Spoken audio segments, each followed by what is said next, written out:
किसी भी हिंदू राष्ट्र के कंसेप्ट के भी खिलाफ है, खालिस्तान के भी कंसेप्ट के खिलाफ है, मुस्लिम राष्ट्र के भी कंसेप्ट के खिलाफ है, क्रिश्चियन राष्ट्र के भी कंसेप्ट के खिलाफ है। जो भी कोई विचारधारा लोगों को धर्म और जाति के नाम पे बांटने का प्रयास करती है, ऐसी तमाम विचारधाराओं के हम सख्त खिलाफ हैं, उनके सख्त विरोधी हैं।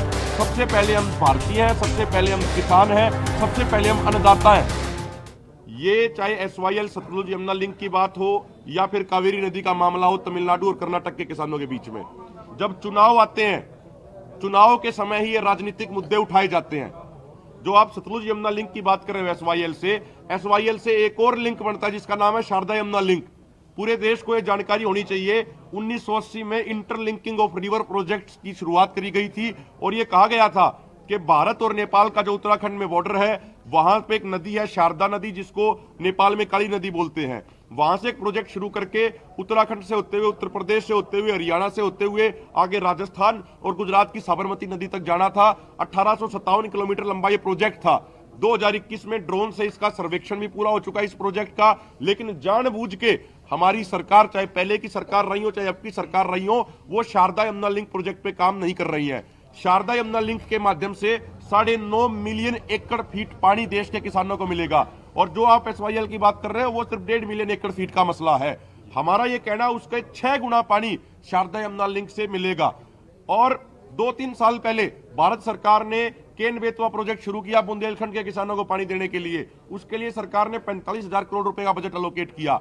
अगर शारदा यमुना लिंक बनता है, जिस लिंक से 5 राज्यों के किसानों को पानी मिलेगा, उसमें टोटल राशि 75,000 करोड़ की आएगी। जब केन बेतवा प्रोजेक्ट के लिए 45,000 करोड़ रुपए अलॉट किया जा सकता है, तो शारदा यमुना लिंक प्रोजेक्ट के लिए 75,000 करोड़ रुपए सरकार अलॉट क्यों नहीं कर रही? एक बात। दूसरी बात, 2019 में जब पुलवामा आतंकी हमला हुआ था, उस समय नितिन गडकरी जी जल मंत्री होते थे। उन्होंने ये कहा था कि रावी, सतलुज, ब्यास, जिन 3 नदियों का पानी, पूरा पानी इस्तेमाल करने का अधिकार भारत का है इंडस वाटर ट्रीटी के तहत, उसका 10% के आसपास पानी पाकिस्तान जा रहा है। उसको रोकने के लिए भारत सरकार शाहपुर में और कंडी में और एक और जगह डैम बनाएगी।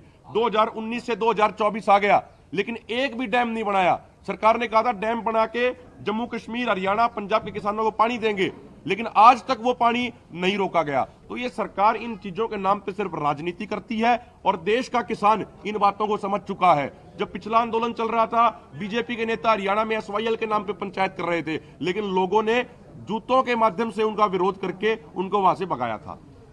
किसी भी हिंदू राष्ट्र के कंसेप्ट के भी खिलाफ है, खालिस्तान के भी कंसेप्ट के खिलाफ है, मुस्लिम राष्ट्र के भी कंसेप्ट के खिलाफ है, क्रिश्चियन राष्ट्र के भी कंसेप्ट के खिलाफ है। जो भी कोई विचारधारा लोगों को धर्म और जाति के नाम पे बांटने का प्रयास करती है, ऐसी तमाम विचारधाराओं के हम सख्त खिलाफ हैं, उनके सख्त विरोधी हैं। सबसे पहले हम भारतीय हैं, सबसे पहले हम किसान हैं, सबसे पहले हम अन्नदाता हैं।